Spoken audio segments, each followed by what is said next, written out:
a grabar.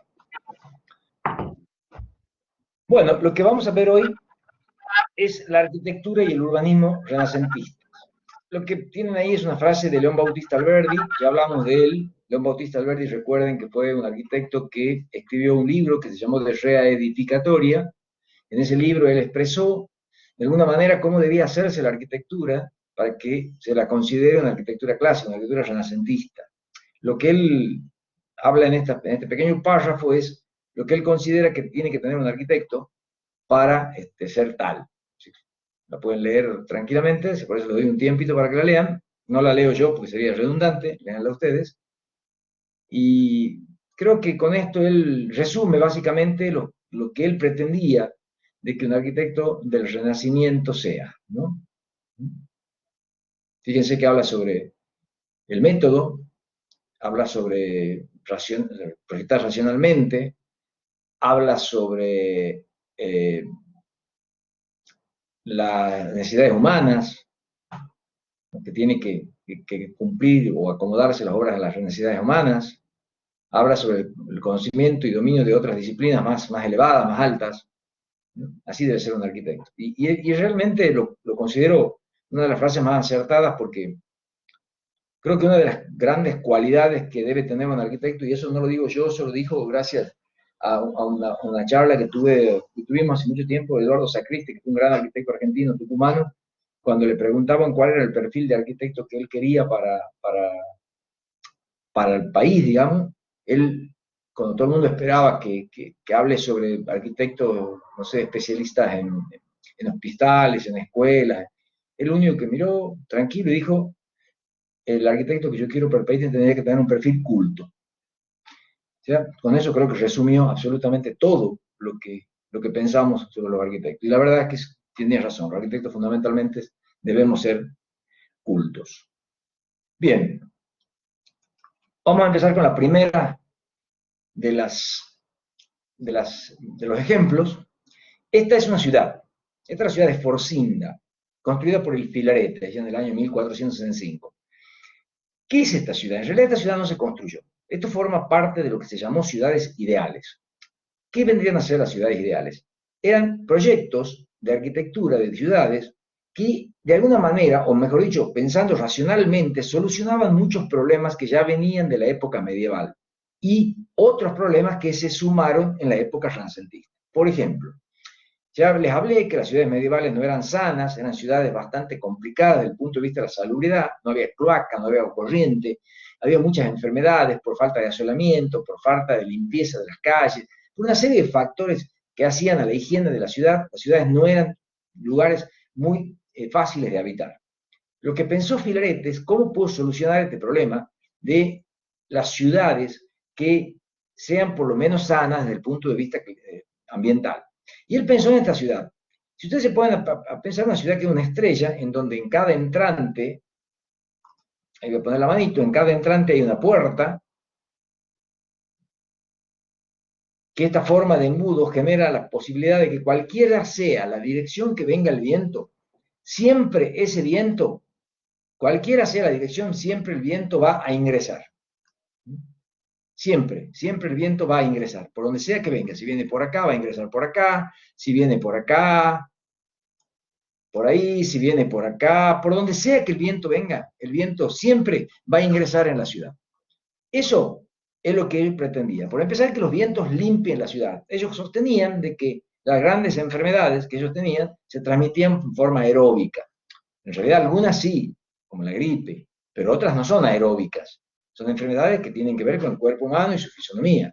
Entonces, no todas las enfermedades son aeróbicas, pero ellos sostenían que las enfermedades que ellos de transmisión eran aeróbicas. Por ejemplo, el cólera. Ellos sostenían que el cólera era aeróbico. Nosotros sabemos que el cólera no es aeróbico, pero ellos no lo sabían. Y lo que pretendían era limpiar a las ciudades con los vientos. O sea que ofrecer caras que por donde pueda penetrar el viento y limpiar la ciudad. Y obviamente el viento entraba por esta puerta, por ejemplo, vamos a poner un ejemplo, entraba por esta puerta y barría por esta calle en este sentido de la ciudad. Si venía en este sentido, barría en este sentido. O sea, el viento podía limpiar la ciudad de estas miasmas, que eran una especie de partículas, llamémosle microbios, que flotaban en el aire y nos contaminaban, nos contagiaban. Esa fue una de las razones. Obviamente la otra razón es hacer calles más anchas y generar una serie de elementos que sean para la salubridad, como por ejemplo lugares donde uno tira los desperdicios, bueno, una serie de cosas. Otro gran problema era que las ciudades medievales eran muy desorganizadas desde el punto de vista que eran ciudades espontáneas, no estaba previsto dentro de su planificación esquemas de dónde iba a haber una plaza, dónde iba a haber una calle. Bueno, acá esto se subsanó, se hizo una ciudad completamente distinta. Esta es una ciudad radioconcéntrica. Quiere decir que tiene calles que van desde las puertas al centro de la ciudad y tiene calles en forma circular, o sea, en forma de anillo, en torno a la ciudad. Estas ciudades radioconcéntricas fueron ciudades ideales, no se construyeron. La idea era la siguiente, tratar de proveer a la ciudad de una serie de factores que tengan que ver con la parte climática, como ya les dije, por un lado, o sea, que el viento limpie la ciudad y que esté bien asoleada. Por otro lado, que sea limpia. Entonces, ¿qué hacían ellos? Acá en el centro de la ciudad, en la plaza principal, derramaban agua. La ciudad tenía una pendiente que iba desde el centro hacia la puerta de acceso y el agua sola circulaba por esa pendiente, iba lavando la ciudad de todas las porquerías que una gente tiraba o la misma mugre que se va juntando en las ciudades de forma natural. Eso por un lado. Por otro lado, de China vino uno de los inventos más complicados para el ser humano, vino la pólvora. O sea que ya las batallas no iban a ser en tanto cuerpo a cuerpo y con espadas y sables como eran en la época medieval. Más bien las batallas hoy se van a desarrollar de otra forma. Las ciudades eran amuralladas, ya de por sí lo eran, pero no se acuerdan que yo les conté el ejemplo de Constantinopla, que unos turcos que se fueron a hacer agujeritos en la muralla, cavaron unos agujeritos, pusieron pólvora, pusieron un taco y una mecha y la hicieron volar a la muralla de Constantinopla. O sea, lo que hicieron fue crear una especie de dinamita. En este caso, para evitar eso, si alguien se acercaba a la muralla, vamos a suponer que alguien se acercaba a la muralla por acá, por este punto, desde este bastión, desde un bastión que estaba acá, y desde este bastión que está acá, lo iban a atacar. O sea, no le iban a permitir que se acerque a la muralla para cavar un agujero, poner una pólvora, un taco y la mecha. O sea, estaba bien protegida desde cualquier punto. Por otro lado, siempre el punto más débil de una muralla es la puerta, porque la puerta no es de piedra, la puerta es de madera. Entonces también estos dos elementos que se encuentran acá en las esquinas, que se llaman bastiones, lo que hacían era proteger a cualquier persona que pretende ingresar por esta puerta. De acá obviamente de acá se lo atacaba. Se lo atacaba con flecha, con ballesta, con lo que tenía. Esa era la idea de generar estos bastiones que protejan la muralla y las puertas de la ciudad. Desde ese punto de vista, también otro invento que iba a ser el Renacimiento y Filarete para poder proteger la ciudad. ¿Por qué se llama Esforcina? Porque esta ciudad fue encargada por el duque de Sforza, duque de Milán, y Filarete la iba a ubicar en el valle del río Indo. Y de ahí, mezclando las palabras, surgió la ciudad de Sforcina, que sería la ciudad de Sforza en el valle del Indo. Y Filarete, que es el arquitecto, Antonio Berlino se llamaba, fue el que, de alguna manera, empezó con los proyectos de esta ciudad ideal, y la ponemos a esta ciudad de Sforcina porque quizás es la más emblemática. Fíjense en otra cosa. Desde cada puerta de acceso hacia el centro, desde cada puerta de acceso hacia el centro, y donde se intersecta con la calle Anular, hay una plaza, como ven acá. Hay 8 plazas, tiene 8 accesos, son 8 plazas. Esas plazas son las plazas del mercado. Era donde se comercializaban todos los productos, perecederos y no perecederos. Por lo tanto, tener cerca de la puerta, porque todo lo que se podría, rápidamente tenía que salir de la ciudad, o sea, todo lo que acá se producía se podría, rápidamente tenía que ser expulsado hacia afuera de la ciudad para evitar la contaminación, para evitar enfermedades, para evitar todo lo que trae aparejado la pudredumbre de los alimentos. Y además, cada calle que sale del bastión, vamos a cambiar el color para que lo veamos de color, cada calle que sale del bastión hacia el centro, cuando se intersecta con la calle Anular, hay otra plaza. Esa es la plaza de la iglesia. Esa es la plaza religiosa. O sea que hay 8 plazas del mercado y 8 plazas religiosas. La plaza religiosa, obviamente, no necesita salir rápidamente hacia el exterior, por lo tanto, es una calle que va al Bastión. Lo que ustedes ven, eso que ustedes ven, es lo que diseñó Filarete. O sea, no sabemos cómo iba a ser la distribución de las manzanas adentro de esta ciudad. Por eso se llaman ciudades ideales. Fueron pensadas en forma ideal y también ideal era la forma de hacer que la ciudad funcione. Fue la primera vez, después de los romanos, después de los griegos y de los romanos, que se empezaron a pensar de otra forma las ciudades. Fíjense, voy a cambiar de diapositiva, cómo está organizada la ciudad. ¿Se acuerdan lo que decía Alberdi? Usemos figuras puras, el cuadrado y el círculo. En esta ciudad son dos cuadrados, uno girado respecto del otro 45 grados, inscritas dentro de un círculo. Cabe aclarar que la calle anular, que está en el medio, está exactamente a la mitad del radio del círculo mayor. O sea que todo está en base a una armonía geométrica bastante simple, porque de eso se trataba, ¿no? De la simpleza en las formas. Dos cuadrados girados inscritos dentro de un círculo. Además de eso, están estos barrios. Como ustedes ven, esta ciudad tiene 8 barrios, que son esos 8 rombos que conforman 8 partes de la ciudad. Cada barrio tiene 2 plazas del mercado, que son las verdes, y una plaza de la iglesia. Obviamente, cada barrio tiene su iglesia parroquial, pero uno podría elegir, el que vivía en este barrio, podía elegir ir a esta plaza del mercado o ir a esta plaza del mercado. Por lo menos tenía la opción de comprar en una plaza, en un mercado o en el otro.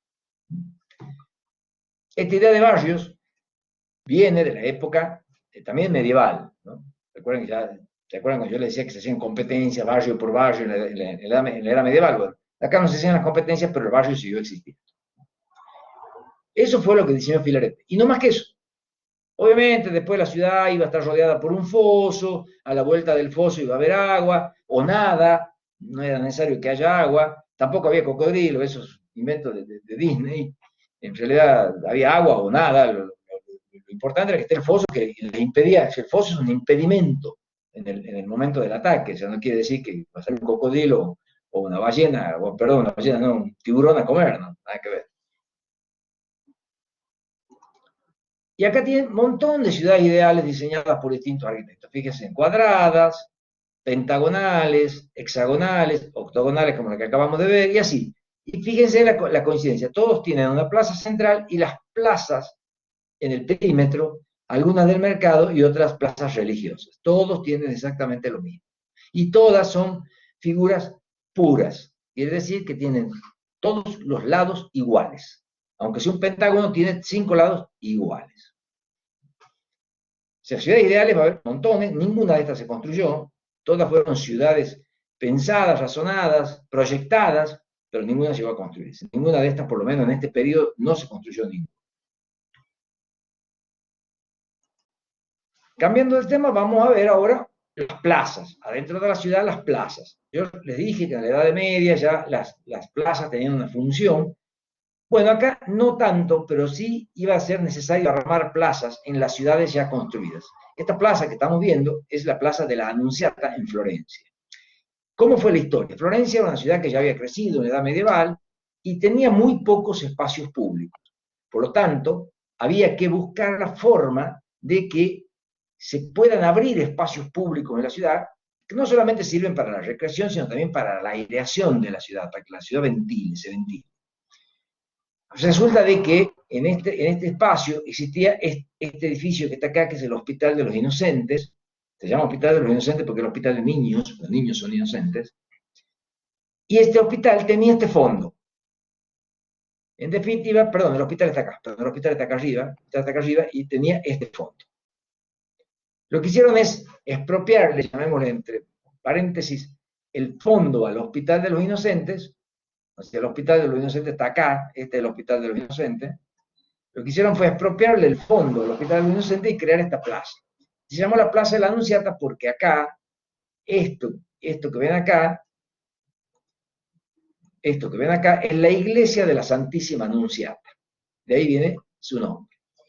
¿Qué es la Plaza de la Anunciata? Primero, se le encargaron a Filippo Brunelleschi. Filippo Brunelleschi es uno de los arquitectos más importantes de la época renacentista. Brunelleschi, además, ya había construido el Hospital de los Inocentes, por lo tanto, conocía bien lo que era la zona de ese patio. Cuando le dan para hacer esta plaza, lo que él va a construir, Filippo Brunelleschi, lo que va a construir son estas tres galerías que están acá, una en el Hospital de los Inocentes, otra en la Santa María de la Anunciata y otra galería al frente que da hacia la pared de un convento que se llama las Siervas de María. Es como decir el convento de San Bernardo que está acá en Salta, un convento de monjas de claustro. Construye estas tres galerías o logias, las tres logias. Esas tres logias son exactamente iguales, salvo una que llamamos una pequeña diferencia, son exactamente iguales. Porque la idea era justamente parar al hombre en el mismísimo centro de la composición. O sea, el hombre estaba parado acá, en este centro, ahí. Ahí estaba parado el hombre. O sea, acá donde se cruzan todos los ejes, ahí se paraba el hombre. Y una vez parado ahí y mirando a su alrededor, iba a descubrir que era todo exactamente igual. O sea, que él dominaba el paisaje arquitectónico, no el paisaje arquitectónico del hombre, sino él, el hombre, me refiero, a el paisaje arquitectónico. Y por lo tanto, no necesitaba recorrerlo para entenderlo. Estaba separado, parado, y con solamente dar vuelta y mirar, ya había conocido todo el edificio. De eso se trataba los espacios renacentistas. Ahora vamos a seguir viendo. Acá tienen la imagen de la Plaza de la Anunciata. Ahí están los famosos, la famosa logia, que ahora vamos a explicar de qué se trata, porque en realidad esto tiene una serie de inventos que son importantes que ustedes lo conozcan. En primer lugar, está armada en base a módulos, todos exactamente iguales. Estos módulos que estoy marcando acá, que ya van a aparecer, no se dan problema. Estos módulos que ven acá. Todos los módulos son exactamente iguales. Yo me imagino que si alguna mente avesada y ha estado atento a lo que ha sido la arquitectura romana, ya estará fijándose que acá, en esta plaza, existe un pequeño error, que ya lo vamos a ir detallando. Le muestro la otra fachada, la fachada de la plaza, de la iglesia de la Santísima Anunciata, la fachada que está al frente, que es la de la fachada de los Siervos de María, es exactamente igual a la fachada del Hospital de los Inocentes, exactamente igual a esta. ¿Qué lo hace distinto? Lo hace distinto lo siguiente. Fíjense en acá. Ustedes notan que entre la plaza y la galería hay una escalinata. No sé si la logran ver, hay una escalinata. Con lo cual hace de que la galería esté más elevada respecto de la plaza. Pero fíjense en que en el hospital, perdón, que en la iglesia de la Santísima Anunciata no existe la escalinata. Está prácticamente a nivel. Para ello, y como el señor Filippo Brunelleschi quería de que todos sus arcos empiecen exactamente a la misma altura, o sea, cuando se refiere a todos los arcos a la misma altura, refiero que todos estos arcos empiecen a la misma altura tenían que empezar los arcos de la iglesia de la Santísima Anunciata. ¿Qué hizo Brunelleschi? Generó, si no sé si se puede ver, acá con la próxima la vamos a ver mejor, un doble capitel. Ven, acá hay un capitel, acá abajo hay un capitel, e inmediatamente arriba hay otro capitel. Y con ese doble capitel subsanó el problema de la diferencia de nivel que había entre la galería de la plaza del Hospital de los Inocentes con la galería de la iglesia de la Santísima Anunciata. El doble capitel. Pero ya de entrada tendríamos que empezar a ver algo distinto, algo raro hay en esto. Que no sé si ustedes lo logran ver, pero es notable. Por lo menos para la época era muy notable. Si esta arquitectura se dice ser el renacimiento de la arquitectura clásica, hay un error muy grave. Los romanos jamás hubiesen apoyado un arco sobre una columna, como está acá. El arco, como ven acá, apoyado sobre una columna. Jamás lo hubieran hecho. Los romanos siempre, por cuestiones estructurales, apoyaban el arco sobre pilares, sobre grandes pilares de mampostería. Los que apoyaban sobre columna eran los griegos, pero apoyaban dinteles rectos, no arcos. Cuando Brunelleschi hizo la plaza, obviamente que le saltaron todos los críticos a decir, no, Brunelleschi, esto que usted está haciendo acá, esto no se hace. Este arco sobre columna no se hace.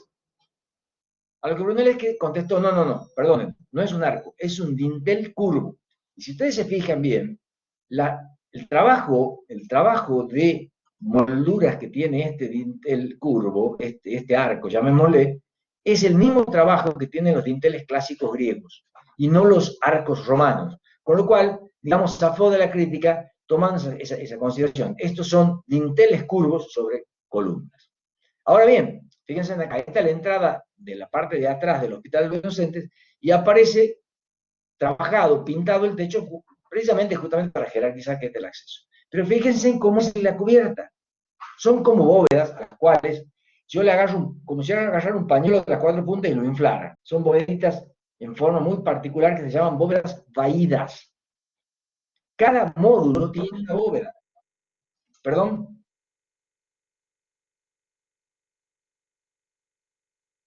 Hola, hola. ¿Alguien preguntó algo? Vale. Estas son bóvedas vaídas. Cada módulo de la plaza tiene por cubierta una bóveda vaída. Eso quiere decir que cada módulo es independiente del de al lado. Son módulos absolutamente independientes y resueltos en forma independiente en cada una de los módulos de esta plaza. ¿Estamos? Bien, fíjense acá arriba están los medallones con los niños en pañales, porque está indicando que ese es el Hospital de los Inocentes. Otro tema que va a surgir en este periodo es, no sé si logran ver acá, un aparato nuevo, un elemento nuevo que está acá. Es un tensor. De más adelante lo vamos a volver a ver. ¿Por qué está el tensor ahí?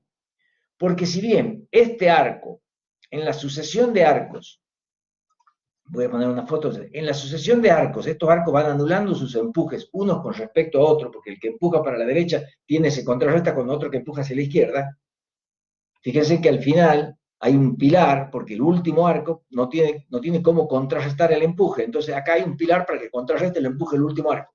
Pero ¿qué pasa con el arco que va desde la parte posterior, o sea, desde acá hacia acá adelante? Este arco tiene un empuje hacia afuera. Ese empuje lo está solucionando este tensor. Ese tensor de hierro fue la primera vez que se usó el hierro en la construcción de forma estructural. Antes se lo usaba, pero no de forma estructural. Esta fue la primera vez que se lo va a empezar a usar en forma estructural. Y miren otra curiosidad. Fíjense en lo que pasa acá atrás. Fíjense en lo que pasa acá atrás. Ahí atrás. Aparece un nuevo elemento que se llama ménsula, que no es ni más ni menos que medio capitel puesto en la pared. No cumple ninguna función estructural, pero sí decorativa. Esto se lo digo porque Brunelleschi lo sabía y ustedes lo deben saber y no lo deben hacer nunca, ni antes, ni ahora, ni mañana. Jamás se apoya un arco en una pared. Queda espantoso. El arco que llega a la pared tiene que tener una ménsula, tiene que tener un elemento que corte la curvatura del arco con lo vertical de la pared. Hacer un arco que apoye una pared es un cero absoluto en arquitectura. Eso no se hace nunca. Por lo menos acá nos sirve algo para aprender de la historia, ¿no? Bueno, Brunelleschi lo sabía y obviamente lo aplicó. Acá tenemos la calle, fíjense, acá está el pilar que yo les digo, el último pilar de apoyo, acá hay un pilar, ya no hay una columna, y acá está finalmente, obviamente, la pared, donde termina por lo menos el Hospital de los Inocentes. Ahí está perfectamente marcado lo que es el tensor, ahí lo tienen el tensor.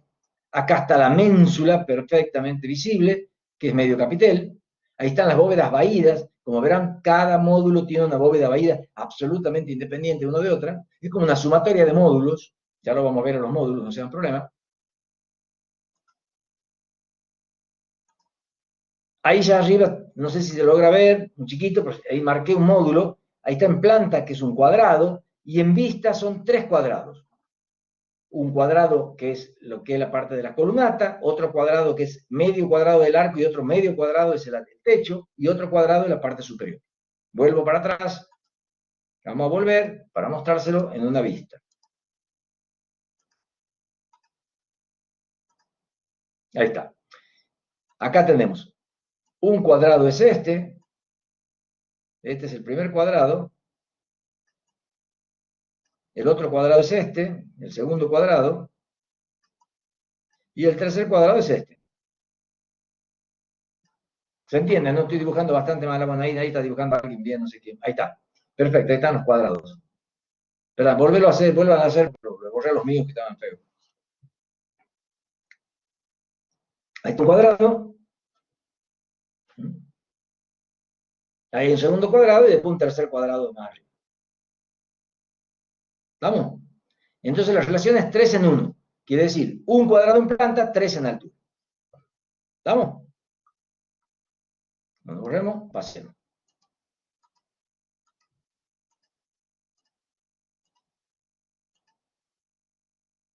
Está claro, ¿no? La Plaza de la Anunciata. Otro edificio importante del periodo es el Palacio Strozzi. Vamos a aclarar un poquito de qué se trata. Palacio Strozzi hecho por el arquitecto Benedetto da Maiano. En esta época, los burgueses, yo les comenté que la burguesía empieza a producir mucho dinero, se empiezan a hacer ricos, empiezan a prestar ese dinero, se convierten en bancarios. Bueno, este es el caso de Strozzi. Y obviamente, estas familias quisieron tener su casa. Don Strozzi, que era un banquero importante de Florencia, va a construir este palacio precisamente en Florencia, que se llama el Palacio Strozzi. Es una casa, pero al mismo tiempo es un lugar de trabajo. Fíjense cómo la fachada ya denota que hay 3 plantas muy marcadas. En realidad hay 4, pero vamos a ver que hay 3. La planta baja, la de abajo, la planta de ingreso, es el banco, es donde él trabaja, es su lugar de trabajo. El piso que sigue es el piano nobile, o sea, la planta social, la planta noble, donde están los salones, los estares, los comedores, y el tercer piso es la planta privada, donde están las habitaciones, los baños de la familia. Hay una cuarta planta que ya la vamos a ver, que es donde está el servicio, que está arriba, es decir, no se ve. Lo importante es que este edificio, que es un gran rectángulo, como lo ven acá, un gran rectángulo, a un patio, porque obviamente, fíjense en cómo era, ya se los vuelvo a mostrar, cómo exteriormente era muy introvertido, hay mucho lleno y poco vacío, mucha pared y poca ventana, por lo tanto este edificio debía ventilar hacia adentro, ventilaba hacia el patio. En primer lugar, no se olviden que al estar el banco en la planta baja, miren las ventanitas tan chiquitas y la altura a la que están, ya la vamos a ver en otra fotografía, porque tenía que tener seguridad, ahí adentro se guardaban caudales, no era un lugar que podía entrar cualquier persona. Por lo tanto, era necesario la ventilación a partir de este patio que está acá, este patio central que está acá, ¿no? Este patio que ventila todos los distintos habitaciones del hotel, del palacio. A la vuelta del patio una gran galería, y a la vuelta de la galería las habitaciones según el piso en el que estemos, ¿no? Ese es el corte. Acá está la planta baja, que es donde estaba el banco. Esta es la planta baja donde estaba el banco. Luego el primer piso, donde estaba la planta social o el piano nobile. El tercer piso, que eran las habitaciones. Y acá aparece el cuarto piso, que es donde está el servicio. Que fíjense lo curioso, no se ve desde afuera, ni ellos pueden ver hacia adentro debido a que el techo, este techo, que es el techo de la galería, le tapa la vista de esta ventana. O sea, ellos no pueden ver a la familia, no hay forma de verla. Justamente para eso se hizo, ¿no? Ahí arriba está la servidumbre, quienes atendían a la familia, ¿no? O sea que un palacio que tiene 4 pisos, pero en realidad parece de 3. Acá vemos de nuevo los 3 pisos del palacio. Fíjense la escala, ahí están las personas. Miren la altura en la que están las ventanas. Y otro gran descubrimiento del periodo renacentista fue la cornisa, que es este elemento que se encuentra acá arriba, que cumplía varias funciones. La primera de ellas era que protegía a la pared de la lluvia. O sea, lo importante era que se proteja esa pared que es de piedra, en realidad es revestida en piedra. El palacio está construido en ladrillo al estilo romano, y luego la piedra usada como revestimiento. O sea, la piedra no es estructural, es simplemente revestimiento. Bueno, proteger a la piedra de la lluvia para que la lluvia no caiga y lama la pared, o sea, se desarrolle sobre la pared y humedezca las habitaciones de adentro. Ese es el primer fin de la cornisa. El segundo fin de la cornisa era poner una tapa al edificio, era como si el edificio termina aquí. Ahí está la tapa que está puesta, o sea, no sigue el edificio. Acá se termina y se terminó. Esa cornisa, para que ustedes tengan en cuenta, tiene aproximadamente 1,5 metros a 2 metros de voladizo. O sea, es bastante grande, y uno porque está arriba ve chica, pero es bastante, bastante grande. Y es el remate decorativo que tiene el edificio. Y por otro lado, también servía para tapar la habitación de servicio que estaban atrás de eso. Como habrán visto en el corte, que se lo mostré hace un rato. Ahí está, ¿ven? Ahí está la cornisa. Acá se ve clarito el tamaño de la cornisa, acá, y va tapando lo que es la habitación de servicio. Bien, acá se puede ver el revestimiento de piedra de la planta baja, que era muy rústico, mientras que en la medida en que se iba subiendo de piso, el revestimiento iba siendo cada vez más trabajado hasta prácticamente ser liso en el tercer piso. Quiero decir, este piso es rústico, este es menos rústico, y este prácticamente es liso. ¿A qué responde eso? A un concepto racional de la dirección de carga de la fuerza. O sea, acá seguramente que la fuerza iba a venir de arriba para abajo. Entonces, lo que estaba acá abajo tenía que ser mucho más sólido que lo que le seguía y mucho más sólido que el último piso, porque obviamente la planta baja iba a soportar las mayores cargas de todo el edificio. O sea, una explicación muy racional de cómo realizar, digamos, el revestimiento de este edificio, procurando que parezca sólido. Y obviamente que tenía que parecer sólido. Era un banco. Y si yo iba a pedir plata, más vale que vaya a pedirle plata a un banquero sólido, a una banca sólida que me pueda prestar plata y que no tenga problemas, que se quede sin un peso y después termine quebrando. Así una quiebra financiera, me refiero, ¿no? Conceptos muy distintos de lo que son hoy. Hoy los bancos son más transparentes, abiertos, la gente quiere que se vea por la transparencia, que es un banco muy abierto, etcétera, etcétera. Pero esta imagen de banco primó en todo el mundo, y si nosotros nos vamos a Salta y nos vamos a ver el Banco Nación, que se encuentra exactamente en Mitre y Belgrano, tiene este concepto. O el Banco Hipotecario, que está en Balcarce y España, tiene este concepto. Esos conceptos de banco cerrado, de banco muy introvertido, ¿no? Inclusive, si vamos a los dos bancos tienen un patio, que si bien está cerrado arriba, pero tiene un patio. Este banco tiene un patio abierto, ¿no? Estos que ven acá, estas argollas que ven acá, obviamente que servían para atar los carruajes cuando venían al banco, ¿no? O a visitar a la familia. Fíjense en el acceso, esa es la puerta de acceso, el portal de acceso, esa lámpara que aparece allá al fondo de esfera blanca, es una lámpara que es moderna, eso lo han puesto ahora, pero no es de la época. Fíjense en este detalle. Por seguir con el módulo racional, como les comentaba, de la Plaza de la Anunciata, cuando llegaba a la esquina y tenía que doblar, ocurría este desastre. Mira lo que es, lo feo que queda ese rincón, apoyado prácticamente en un pelito, el arco.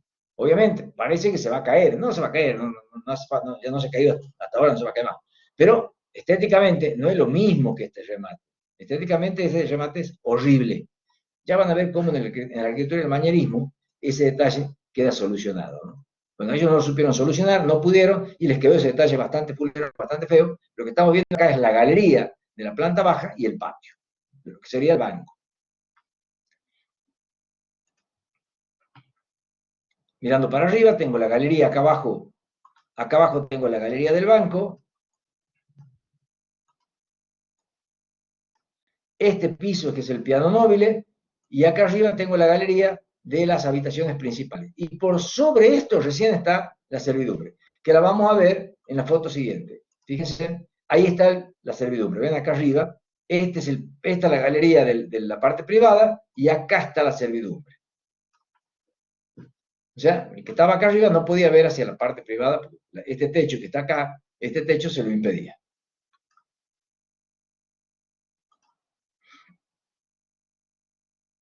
¿Cómo estaba conformado este edificio?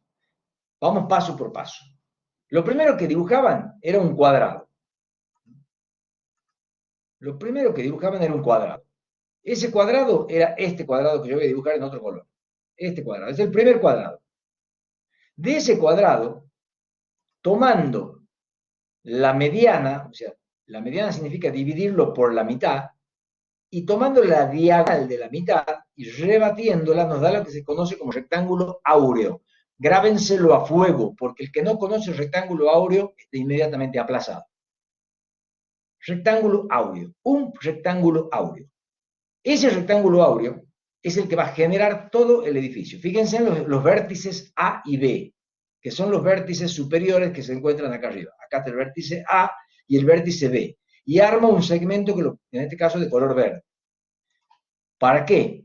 Porque el próximo rectángulo áureo proporcional al anterior va a estar ubicado acá acá donde va el lado AB, va puesto acá, con ese lado AB se va a armar otro rectángulo, otro cuadrado, que es este cuadrado, de nuevo se traza la mediana, de nuevo se toma la diagonal de la mediana,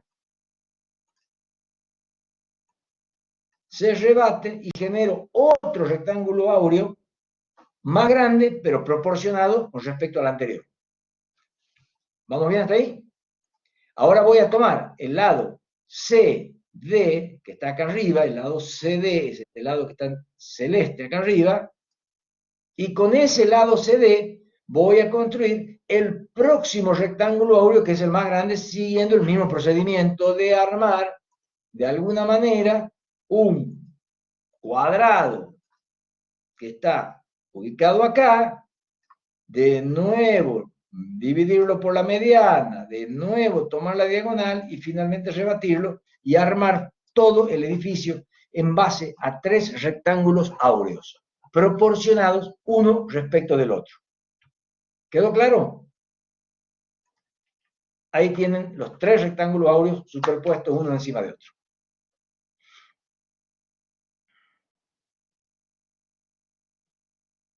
No sé si lo pueden entender, creo que con la explicación se entiende más clarito. De todas maneras está grabado, lo pueden seguir viendo a las imágenes. Ahora bien, fíjense, voy a volver atrás, porque también quiero que sepamos de dónde traen la relación con la arquitectura clásica, que tantas veces hemos dicho la arquitectura clásica, esto es una reinterpretación de la arquitectura clásica, y etcétera, etcétera. Bueno, fíjense acá. Ustedes han visto con el arquitecto Galetti la casa Panza, que es la casa romana, que es la casa a patios.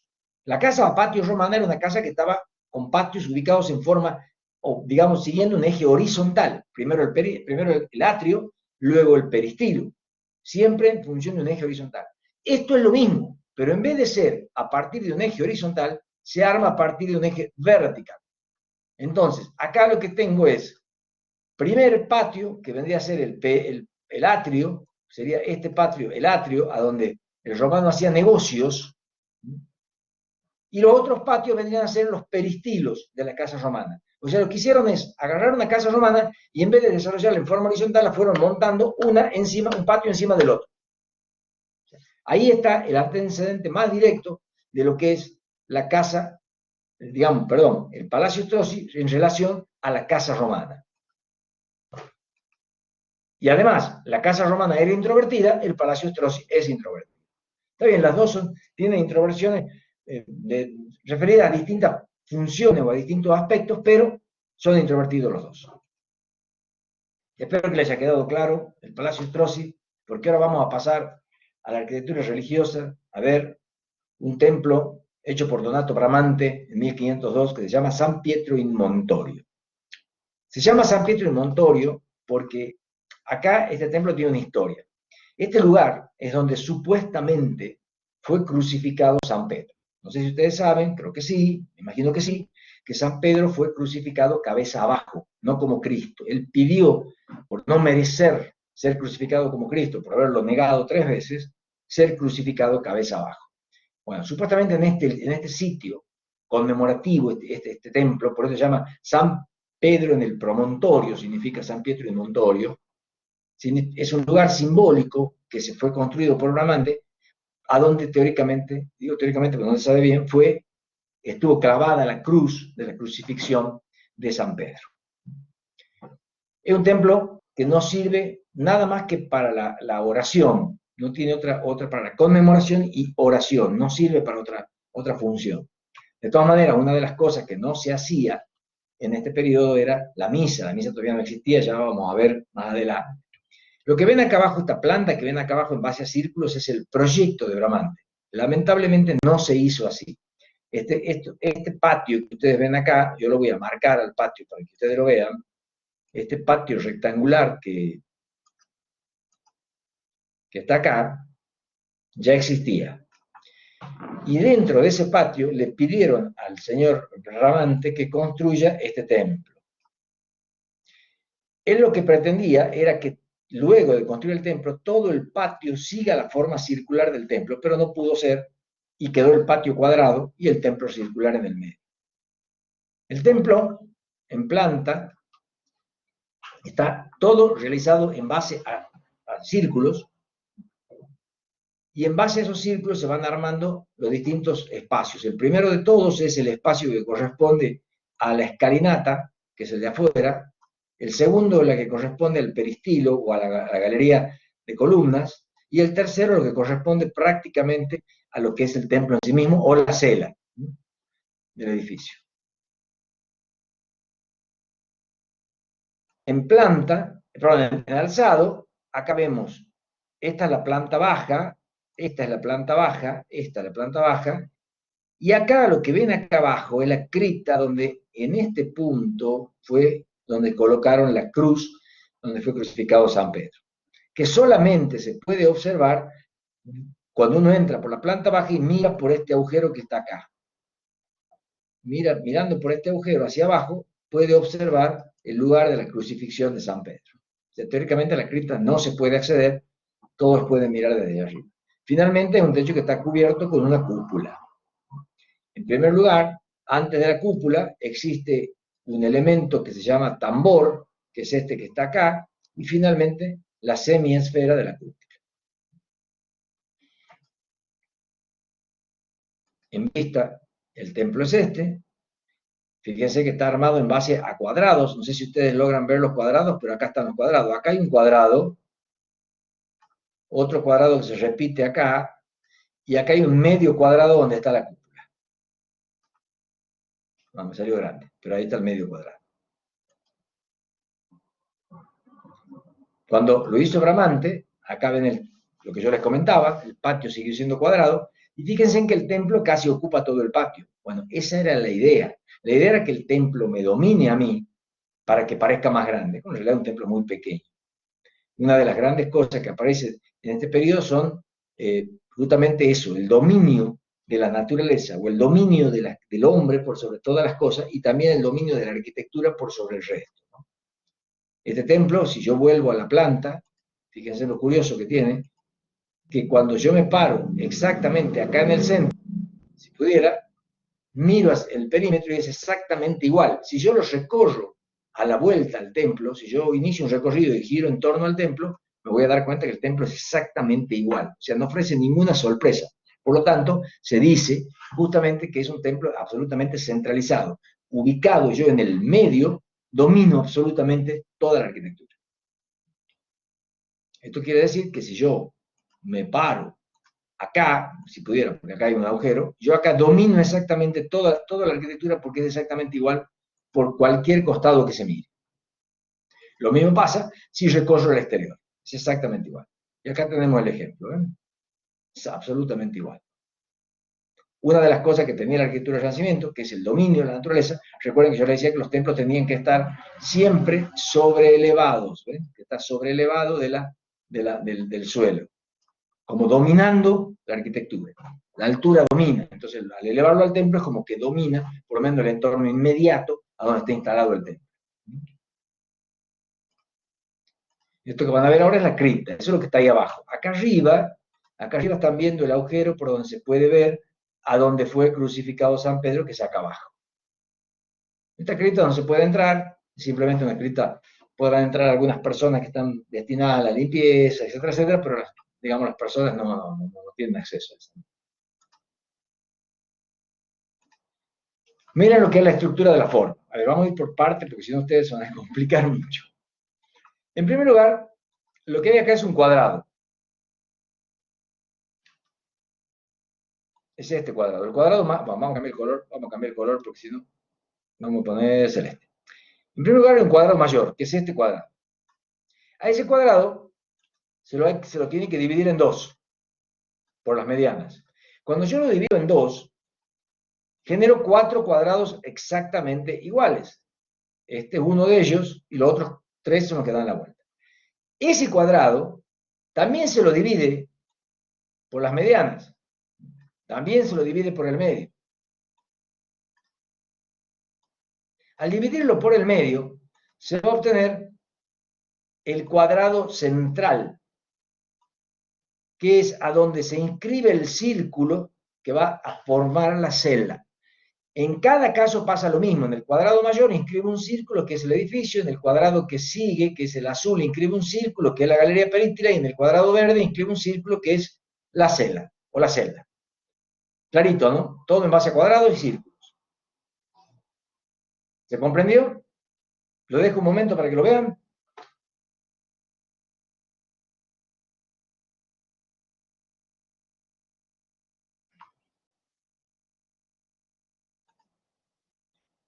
En corte pasa lo mismo. 3 cuadrados rojos en altura.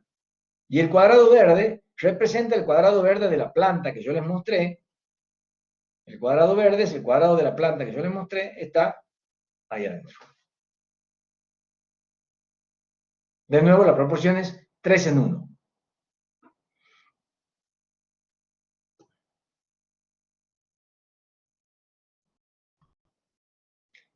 Si ustedes miran la planta,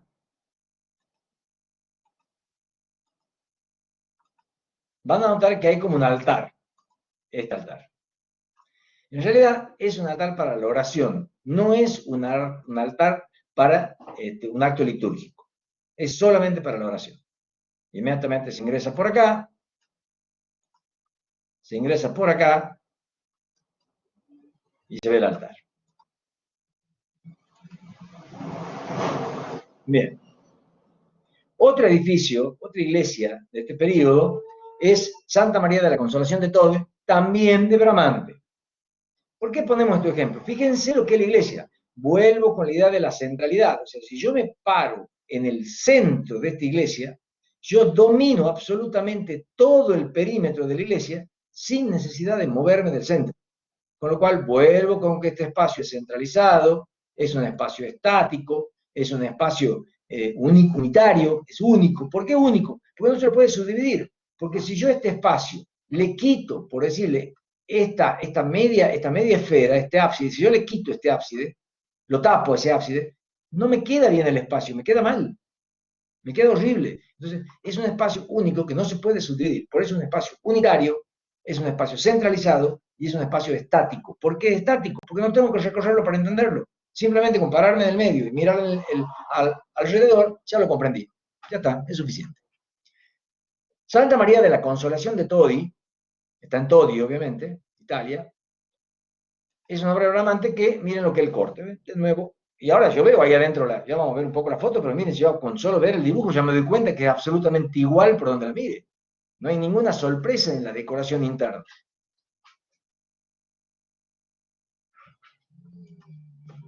La fachada es exactamente igual por donde la mire, el dibujo, y miren lo que es la fachada. Exactamente igual. Yo puedo circular todo el perímetro, circunvalar todo el perímetro, y voy a encontrar exactamente lo mismo que veo en los 4 frentes, sin ningún tipo de sorpresa. Si vuelvo a la planta, fíjense lo fácil que está construir este edificio, parte de este cuadrado. Acá hay un medio cuadrado, acá hay otro medio cuadrado, acá hay otro medio cuadrado, y acá hay otro medio cuadrado. En esos medios cuadrados se inscriben los ábsides o esa esfera que ustedes ven. Y en el medio se inscribe la cúpula en un círculo. O sea, todo en base a cuadrados y círculos. Si vamos al corte, pasa exactamente lo mismo. Vuelvo con la idea de que acá hay un cuadrado, acá hay otro cuadrado, y acá hay un medio cuadrado. ¿Está claro? Acá hay un medio cuadrado, donde está la semiesfera de los ábsides, que acaba de escribir ahí. No sé qué quiere preguntar Paula. ¿Me necesitas preguntar, Paula? Ábsides, sí, ábsides, así se llaman tal cual, así. Ábsides. Está muy bien escrito.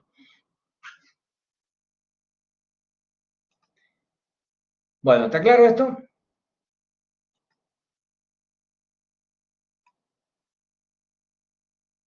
Sí, está bien, escuchaste muy bien, Paula. Ahora vamos a ver el proyecto de la Basílica de San Pedro de Roma, también de Donato Bramante. A ver, cuando el Vaticano empezó a surgir y empezó a construirse, ellos lo que quisieron hacer fue la iglesia más grande de la cristiandad, que hoy existe, obviamente, que es la iglesia de San Pedro. En el periodo renacentista, en el año 1505, se le encarga el proyecto a Donato Bramante. Bramante hace este proyecto. De nuevo, si ustedes se pueden analizar punto por punto, vamos a encontrar siempre la idea de los cuadrados, otro cuadrado, medio cuadrado. Igual para todos lados. Acá hay otro cuadrado dividido en, fíjense, un cuadrado dividido en 4 cuadrados por las medianas. En cada cuadrado una cúpula, un espacio, en el cuadrado central la cúpula principal, y así sucesivamente. Todo está en base a cuadrados y círculos. ¿Qué pasó? Que Donato Bramante construyó los cimientos de la iglesia y lamentablemente falleció, por lo cual la iglesia quedó inconclusa. El Vaticano quería terminar la iglesia y se le encargó a un arquitecto, que quizá lo sepan, lo hayan escuchado hablar un montón de veces, y si no ya lo vamos a escuchar hablar un montón de veces, que se llamó Miguel Ángel Buonarroti. Más bien era escultor, él se autodesignaba escultor más que arquitecto, pero bueno, hizo la iglesia que no es la que hoy conocemos, la que hoy conocemos está ampliada, ya vamos a ver la iglesia que él construyó. Bien. Para ir terminando, creo que todo el mundo la conoce, la Gioconda, pintada por Leonardo da Vinci. Esto es la típica expresión y escultura y pintura de la época. En primer lugar, fíjese en la cara de la Gioconda. Tiene cara de nada. No hay ninguna expresión en el rostro. No sabemos si está contenta, más o menos contenta, medio triste, medio melancólica. No se conoce muy bien qué es lo que está pensando esta mujer. Y esa era la idea, en este mundo renacentista donde todo estaba perfecto, ordenado, si no había ningún problema, mentira, problema había, pero ellos querían de alguna manera manifestar que el mundo era un mundo súper ordenadito, sin ningún tipo de problema, y estaba todo fantásticamente armonioso. Y así pintó la Gioconda. La Gioconda es un cuadro, bueno, no hace falta decir que lo famoso que es el cuadro, pero bueno, con ese rostro que no dice nada. Y fíjense también que si ustedes la miran a la Gioconda y se van para un lado o se van para el otro, la Gioconda siempre los mira. ¿Por qué me mira siempre? Porque los ojos no están fugados, los ojos están puestos en paralelo. El punto de fuga, ¿se acuerdan que en este periodo se inventó el punto de fuga? El punto de fuga de la Gioconda, si ustedes se fijan bien en la imagen, está en el entrecejo, o sea, acá. Pero los ojos están en paralelo. Entonces, aunque yo me mueva para la derecha o me mueva para la izquierda o para la derecha, la Gioconda siempre me va a mirar. Es un invento de Leonardo da Vinci. Más famoso que el cuadro, famoso, perdón, como el cuadro de la Gioconda, pero muy famoso, es este cuadro también pintado por Leonardo, que es la Virgen de las Rocas. Para una idea, lo que pintó Leonardo fue el momento en que lo bautizan a Jesús. Jesús es la criatura que está acá abajo, este Jesús. Y acá está, perdón. Este es Jesús. Este es Jesús. Y acá abajo está Juan el Bautista. Fíjense que Jesús está como rezándole a Juan el Bautista, pero Juan el Bautista con el dedito está diciendo, es él. Y la Virgen está con la mano posada sobre Jesús. Y acá hay el ángel que la acompaña. La Virgen de la Roca también pintada por Leonardo. De nuevo, la perspectiva con un punto de fuga, las caras sin expresión, los rostros inexpresivos, la imagen única, no hay otra imagen más que esa imagen, no hay que ver 3 o 4 imágenes en el cuadro, es única, es esa la imagen. Creo que también lo conocen, el hombre vitruviano de Leonardo da Vinci. Leonardo armó esta figura del hombre que con los brazos abiertos y las piernas abiertas entra dentro de un círculo y de un cuadrado, ahí están expresados el cuadrado y el círculo, porque él hablaba sobre la armonía de las proporciones y el rectángulo áureo que estaba perfectamente marcado en la figura humana. Leonardo fue quizás uno de los primeros antropomórficos que hubo en la historia de la arquitectura, porque él medía al hombre para hacer los utensilios de uso humano, la silla, las mesas, etcétera, etcétera, lo hacía siempre en función de la medida del hombre, o sea, en función de las medidas antropométricas.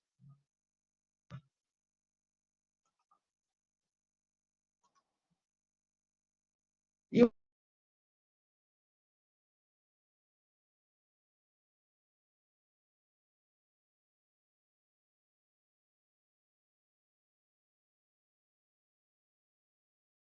los triángulos acá, varios triángulos son de a tres personas.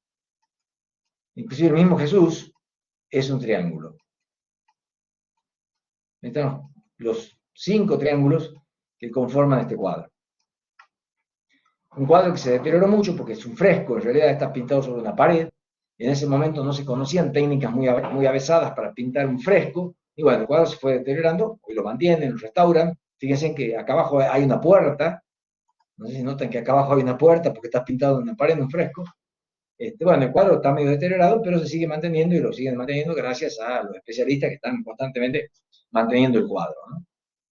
Bien, con esto damos por concluido, perdón, se dan cuenta la perspectiva con un punto de fuga, ¿no? Creo que está más que nada marcada, ¿no? Miren acá.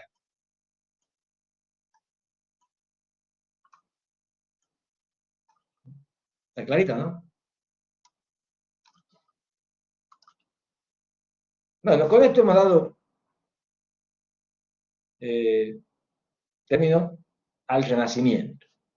Me gustaría que hagan preguntas antes de que pase al siguiente tema, que vamos a esperar un ratito, vamos a esperar unos 5 minutitos para pasar al próximo tema, que es el manierismo. Así que hagan preguntas, es el momento. Quieren que vuelva a traer diapositivas, no hay problema, avísenme, yo hago lo que ustedes me digan.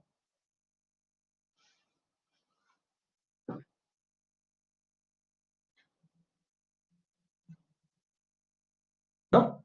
¿No me preguntas? ¿Nadie me pregunta nada? Bueno, si nadie pregunta, yo les voy a sugerir que si quieren se desconectan, si quieren se quedan. En 5 minutos hacemos un breve descanso y en 5 minutos seguimos. ¿Les parece?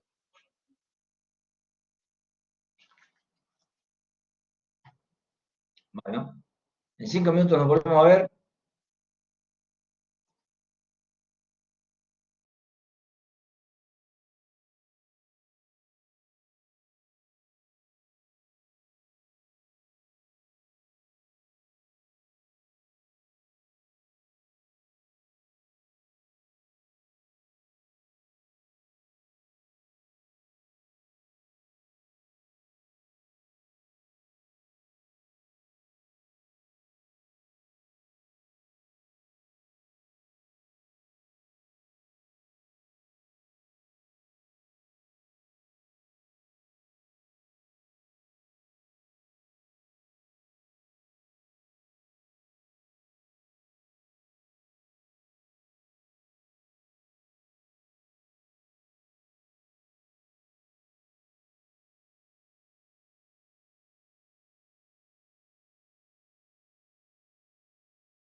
Bueno, ya estamos de vuelta.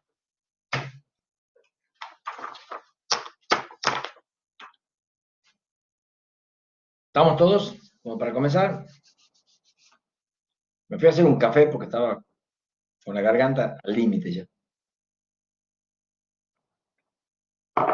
Bien, lo que vamos a ver ahora, quiero aclararle que es algo que viene ya en forma consecutiva, no es que de repente un periodo se termina un día y al otro día empieza el otro periodo. De hecho, no fue así. En ningún caso fue así. No hay una fecha exacta para decir que se terminó el Renacimiento y otra fecha exacta para decir empezó el manierismo. Son cosas que se fueron dando en forma simultánea. Básicamente lo que podríamos empezar diciendo con esto es que y Colón descubrió América. En el año 1492, Cristóbal Colón descubre América. Claro, te dirán, sí, descubre América. Para ese momento era como pisar la luna para nosotros. Colón, cuando llega a América, pretendiendo llegar a las... Hay una controversia que algunos dicen que pretendía llegar a las Indias, otros decían que Colón sí sabía que no iba a llegar a las Indias.